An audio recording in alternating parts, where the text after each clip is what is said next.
to the Arcadia Theater? Yes, thank you. Follow me this way. Yes, sir. Yes, sir. Thank you, sir. Wow.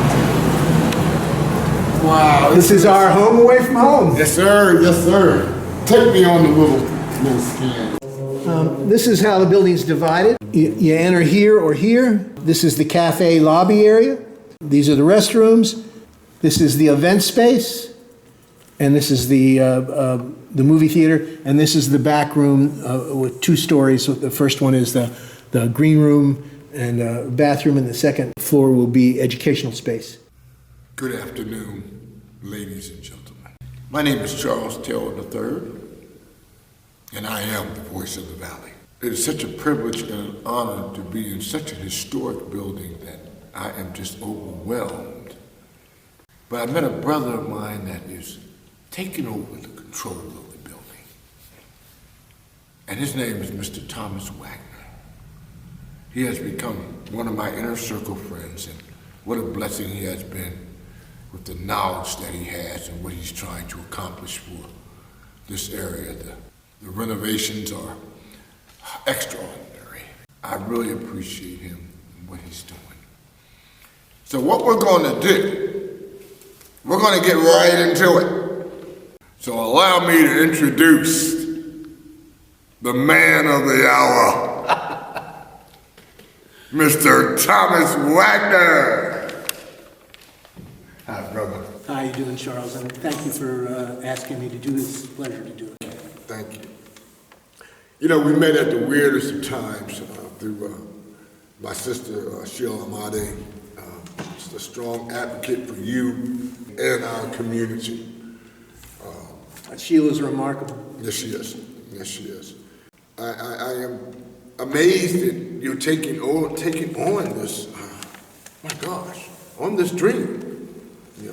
Well, we'll get into it. I want to say from the beginning, give me a lot of credit. Yeah. This is a multi-person project, and the person who has lifted the most weight on this is my wife, Pamela. Yes, please.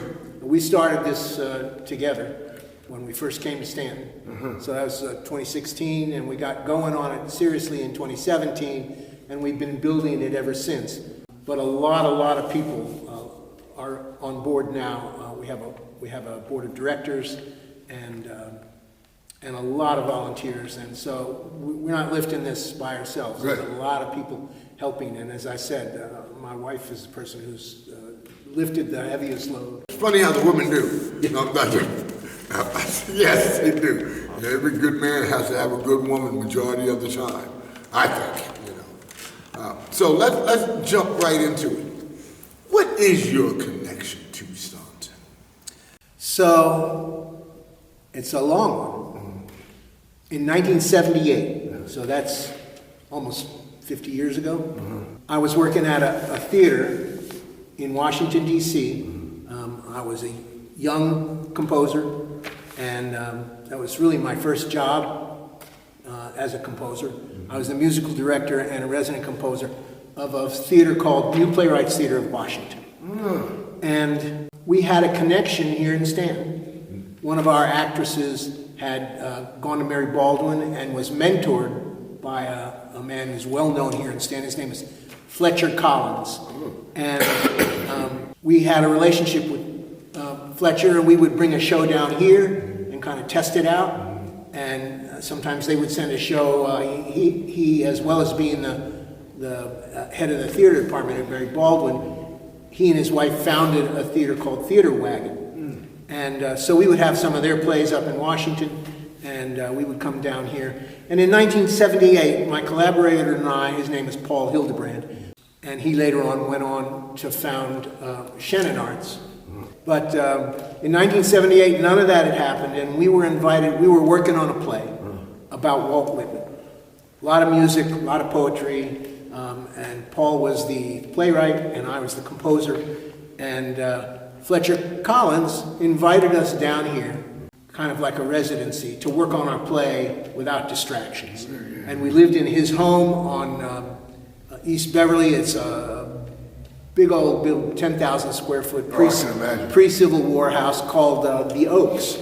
He gave us a room a music room for me to work in, and a room for Paul to write in, and a place to sleep at night, and that's how I got to know Stan. That's almost 50 years ago. Wow. And then in the evenings, after we were done our work, I got to roam around a little bit and see what Staunton was about. I met a lot of musicians, I met a lot of theater people, and I pegged it as a place that I wanted to be connected to. Yes, yes.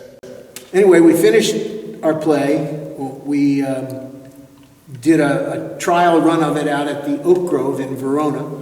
Yes. It's an open-air theater. Right. And also founded by Fletcher Collins and his wife. And we did our show, and then I went back to Washington, and after a while our theater kind of broke up and went in different directions. And I ended up in New York City, where I became a composer for film and television. Cool. But that's my connection. That's how I came to Staunton. When it came time for me to want to slow down in that business, film business, very stressful business. Oh, yeah. Yeah, a lot of deadlines and stuff. And I wanted to slow down from that. And I brought my wife down. We looked in a lot of places, but ultimately I brought my wife down here. And in one day she said, oh, I could live in Staunton. What a blessing. Yeah. What a blessing And you are to our community. I knew she would like it. Oh, come on. It's the kind of place that she would like. So we moved down here in 2016. We started, but we didn't really come here full time until 2017 because we had work connections and we had to kind of sort our life out once we decided to move here. So came down here full time in August of 2017. And we were asked to get involved in what was called SPAC, Staunton Performing Arts Center. Really? And they were rehabbing this building, but they had done this for a while, and they had kind of run out of steam. We had talked about this. Yes. Yes. And they asked us, once we were here, they asked us to take over the project. So we started that in 2017. We didn't really get rolling until 2018, and we began to build a board of directors, get a group of volunteers together. A lot of the work that's been done in here so far has been volunteer work. Oh my gosh. People working for nothing, just because they believe in the project. That's right. Anyway, that's how I came to Staunton. Wow, that's a heck of a story. Well, I don't want to tell you mine then, but that's good. One day we'll sit in the house and let me tell you my story, Thomas. You bet. So, moving forward. So, who owns the theater now? So, SPAC was a nonprofit, a 501c3. Right. And we took over that nonprofit, and we renamed it the Arcadia Project. Okay. And when we did that, we took over the project from SPAC, renamed the nonprofit the Arcadia Project, and they had started a secondary business to own the real estate. Okay. And that's called New Theater LLC. So when we took over the project from SPAC, we also took over the real estate. It's owned by the nonprofit through a subsidiary called New Theater LLC. Okay. And they own the real estate. And that was done mostly because you can't be a nonprofit and get tax credits. Right. And in the beginning, we were very much looking forward to being able to apply for tax credits. So that's why the building is owned by a for-profit business. Right. But the for-profit business is owned by the nonprofit business. Right, right. But in the end, through a series of things, we couldn't get those tax credits. We would have had to do so many things that didn't work for the project in order to satisfy them. And one of them is to get rid of the retaining wall, the dividing wall here. And that wouldn't work for us because these separate spaces are different revenue streams for us. Right. This is a movie theater, over there is an event space. Right. So we didn't get the tax credits, but nonetheless, the building is still owned by New Theater. Right, and that's the same way in reference with the company I work for. Yeah. This is a really big question. Tell me about this building. Okay. This is when they showed us, I fell in love with this building because I like old buildings anyway. Right. And this is a very special building. This was built in 1913 as a vaudeville theater. Back in the days when vaudeville was big, Right. movie theaters were hardly happening. Right. And the vaudeville troops, they traveled in groups, kind of like a circus. And so there'd be a comedian or two, and some dancers, and some singers, and they had a band, and they would all travel together, and they would go from theater to theater, and they'd stay for a week or whatever their contract was, and then they'd move on. So they'd come in to the train station down by the wharf, Right. and they'd come uptown, and whatever hotel they were staying at, they'd go to, and then they'd come to the theater, and they'd set up, and they would perform. Right. There was a fire. The building was bought by Warner Brothers in the 1930s. This building? This building was Really? bought by Warner Brothers.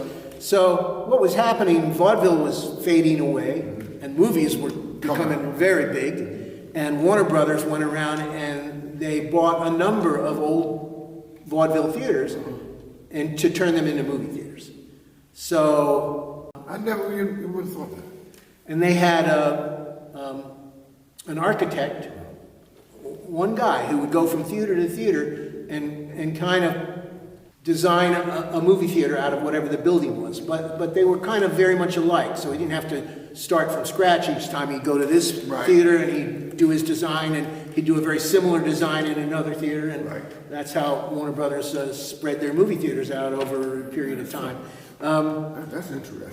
So it became a movie theater. It was a 3-story building originally. Somewhere in the 30s, the top floor burned, and they never replaced that. There was some balconies, and it ran as a movie theater until 2014. But in 1980, they changed it to a quad, as a lot of movie theaters. This was a 630-foot theater, seats. 630 seats, and it had 2 balconies when there was 3 stories, and then it was still a balcony up there when they turned it into a movie theater, and it held a lot of people. But guess what? By the time 1980 came around, 630 people weren't going to a movie. Right. So they turned it into a quad. There's 2 small movie theaters upstairs. Really? And then this room and this space and the space over there were larger movie theaters, and they would show a different movie in each, like you have today. And you go to the Zeus Digital Theater, and they got 7 movies going. Right. But let me ask you a question. Where did Dixie come from? So that's an interesting history. Like a lot of things, the original theater was called the New Theater.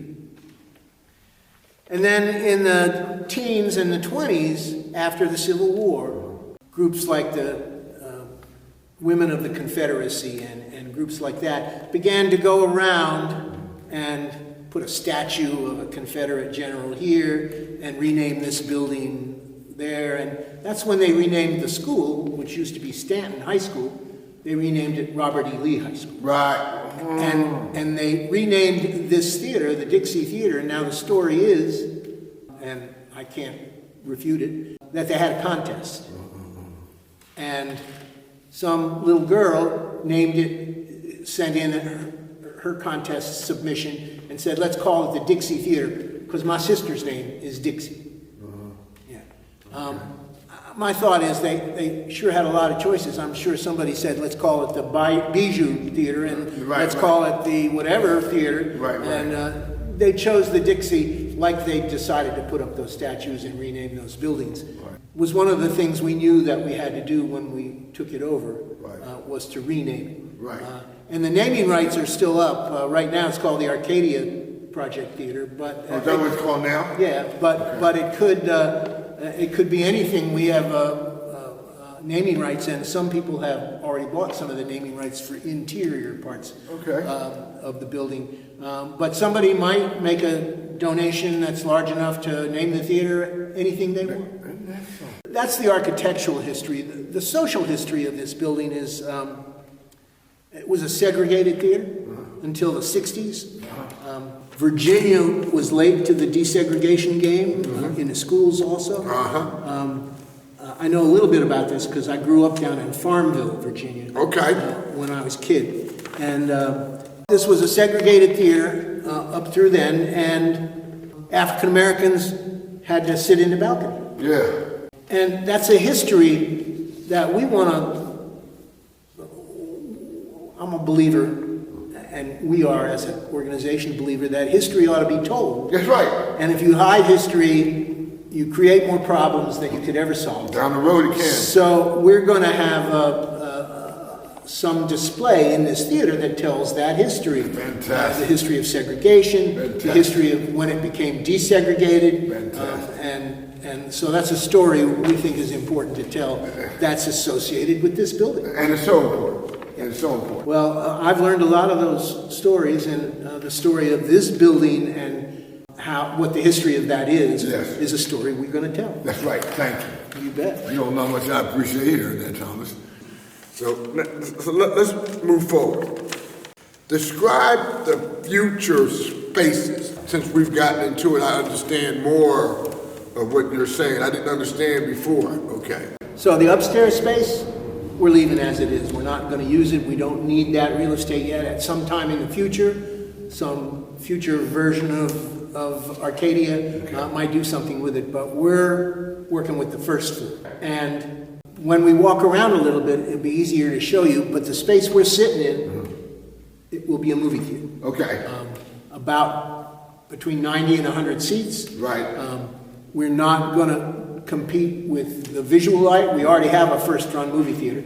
We're much more interested in film festivals based on a certain an idea or a topic. One of my favorites is movies about food, movies where food is a character in the movie. And there's a lot of movies like that. So a particular director, a particular actor, we'll do festivals based on that, and it'll be pop-up. We won't be open as a movie theater 7 days a week. Right. We'll be open when we need to, when we have something. Right. The back space, back there, and I'll show you that in a bit, is the old vaudeville stage. And it's walled off from this space. And back there we will have an ADA bathroom, and that's a disabilities bathroom. And there'll be a green room back there for performers, musicians, actors who are working here. There'll be a catering station back there because we're not going to do the catering, but if somebody brings a caterer in, we'll have a space for them to work. And there'll be some dressing rooms, and that'll be the back space. The space above that, because it's going to be a dual-story space, will be 2 classrooms, because we plan to do some teaching here also. Really? Teaching, one of the things we're interested in is teaching film arts.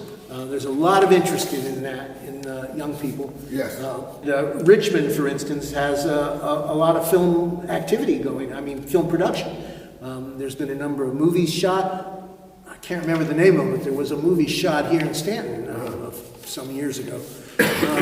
But we want to teach editing, we want to teach camera, we want to teach, I can teach about music and film, and then we have a whole lot of other people who are interested in teaching what they know. It's kind of passing on knowledge to a younger generation. That's right. And I'm a big believer in that. Me too. Let me ask you a question, because I had went to Herbert Burkhoff Studios in Greenwich Village, to Lee Strasberg in Hell's Kitchen, back in the day when I was studying to become an actor. You going to be an actor? I was going to be an actor too. Never mind. That's another story. So my question is, I'm seeing this stage, and I'm seeing this, and it's kind of tickling my fancy. Then I was like, so let's say I know a couple famous comedians. Would you entertain the fact that once we got this together, say like, hey guy, would you mind coming down and maybe just, you know what I mean? We're certainly open to all of those ideas. The space next to this that used to be the other movie theater. Yes. That's going to be a performance space. So this room has a rake, it's on a slant. We're building out a flat floor. Okay. On that. So we can do lots of activities there. We're going to have some musical activities. We can have comedians in there. Okay.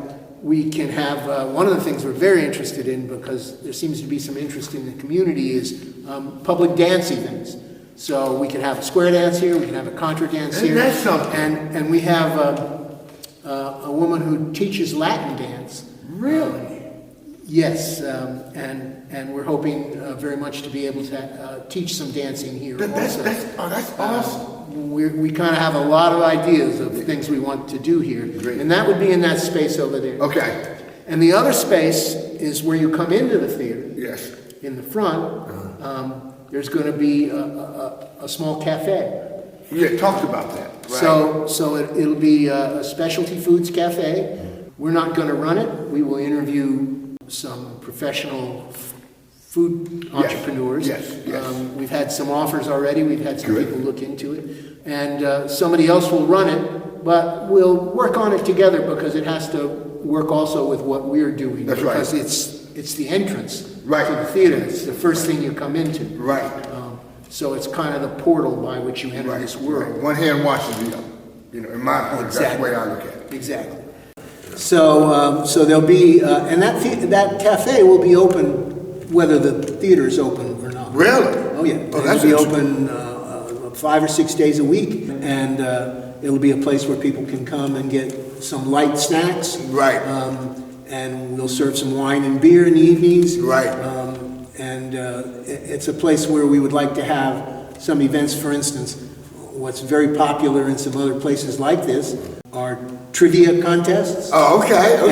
And we would like to open this up for Mary Baldwin students, a couple of times a month, where they can come here and have the place to themselves. Ooh. And listen to music and. That's interesting. And yeah. Who thought of that idea? Well, it was something we had early on. We went to Mary Baldwin and sat down with the student organization and kind of asked a lot of questions about what they'd be interested in and would something like that be interesting to their students, because you don't see a lot of Mary Baldwin students here downtown.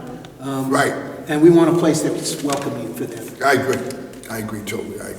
So, and then over to the side of that, we have bathrooms. We're adding in the front also, we have a men's room and a woman's bathroom. We're adding an ADA bathroom up there too. Right. So that we have a lot of places in the theater where things are on a slope, so we're very wheelchair friendly. Good. And you see, you're funny that you said that, an idea came to my mind just out of when you're working with the Arc of Augusta. You wouldn't believe how many autism adults are talented. Yeah. And intellectually, I know. intellectually disabled adults that are talented, that don't get the opportunity to show their ability. Right. So I was just thinking with that, I was like, we want to be an opportunity business. Right, we want to give people opportunities. That's right. And we want to show different types of entertainment that don't always get shown around here. There's not a lot of jazz here in Staunton, but there are some jazz aficionados. Right. So there's a lot of classical music here, but we will feature some classical music performances. Right. And some indie bands. Yes. We want to kind of, and of course, very popular around here is country music and the Statler Brothers, and also a lot of bluegrass and Americana music. Yes. So there's so much talent here. oh my gosh. Yes. It's unbelievable. It's unbelievable. And we want to make sure that talent has a showcase. Right. But we're also going to be looking at talent from further away, regional talent. And where we can, particularly if we can have, for instance, a sponsored concert, we can get some bigger name talent. Right. So we're limited a little bit by our space. Right. We only have so many chairs. For instance, in our performance space, Right. we'll have about 140 seats in a concert. And so that limits you in terms of ticket prices. Yeah, right. But if we can have some sponsored concerts, we had one not too long ago. The Fifth Jubilee Choir sang at the Central United Methodist Church That's a fairly heavy ticket. Right. But they raised money to make that happen. Right. It was wonderful, wonderful concert. I bet it was. So we're interested in that kind of thing. We did a survey when we first got here. Pam and I did a survey. Pam is my wife, Yeah. Pamela Mason Wagner, and she's the executive director of this project. Okay. And we did a survey of Stantonians to ask them what they wanted to see happen here. And public dancing was one of the things we learned, but we also got a list of other things that they were interested in. And one of them was movies of the kind that aren't shown, in first-run movies. So older movies, historic movies, movies, that you can't see anymore in a movie theater. You can only see them on TV, some of them anyway.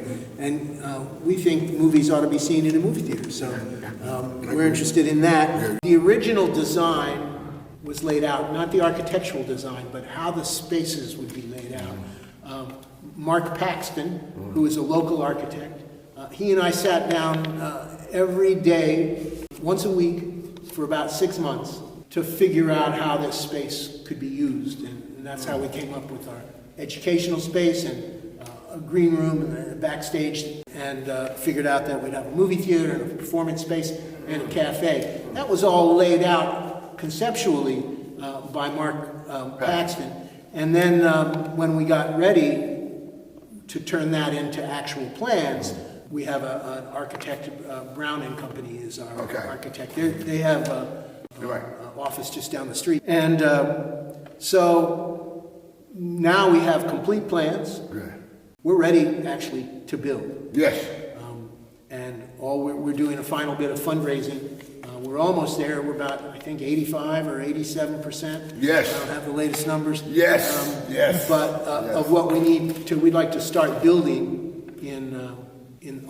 by the first of the year. Great. And our architect and our builders, we also have a construction company, Harmon and Company. Yes, I know them. And they think they can get the job done within a year. So by that, with any luck, as they say, God willing, and the creek don't rise, we could be open by January 2027. 27.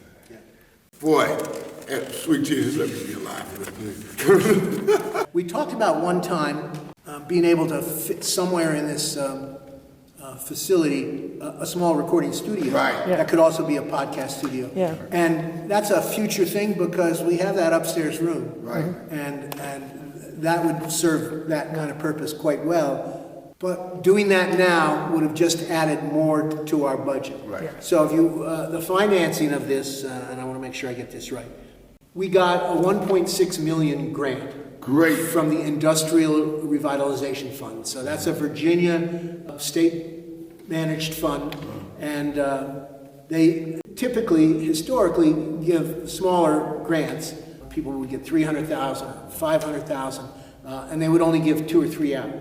But because of the pandemic, there was a lot of money that was put into helping states revitalize, and create community spaces like this.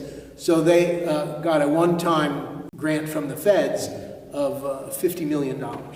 And then they had a lot of groups around who went and applied for that. Right. And they came down here, the fund from the people who represent the fund came from Richmond, and they came down and looked at what we were doing and listened to us, and they went back.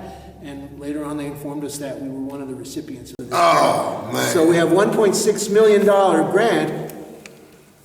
The rub is it's a matching grant. We have to raise every dollar they give us.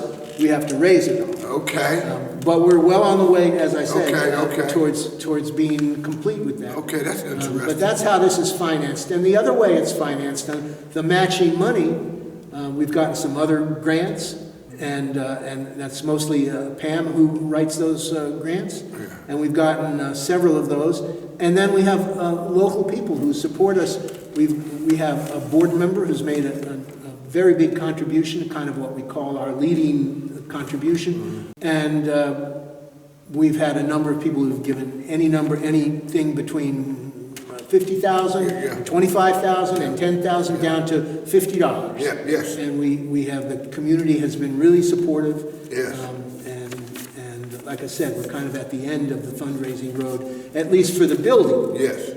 Once the building has begun construction and we have that money in place, we have to raise some more money because we need what they call infrastructure. Right. We need lights, we need furniture. Right. We buy a bunch of movie seats. We have to buy some chairs and tables, sound systems. Right. We got a donation from the George Lucas Company of a surround sound theater system. Okay. And that's waiting for us to install. But that came, was shipped from the west coast to here. Yeah. And so there's been a lot of contributions from a lot of places. Okay. So like I said, from $50 to $50,000. Okay. And that's how something like this happens. And if you can't get the community to support it, then you can't do what you need to do. That's right. A great example, I'll tell you a story, and maybe this will fit into your podcast or not. That back section where the vaudeville stage was did not get a new roof when a new roof was put on the rest of the building. And over the years, and it didn't get a new roof because all the HVAC machines were on that roof. And in order to redo that roof, they would have had to take all the HVAC off, very expensive, and then fix the roof and then put it back on. So they didn't do that. And the roof was leaking like crazy. And when we came into the project, I was putting barrels back there to catch the rain, but you can never catch all the rain. It's coming in too many places. And every now and again, I have to go in there and suction out the barrels to wait for the next rainfall. So we raised some money to get the roof done. And then I contracted with a company called Dean Erector, and they run cranes, among other things that they do. We needed a crane to take the HVAC off. The HVAC stuff was spent. It was broken. It was never going to work again. Right. It was from the 1980s.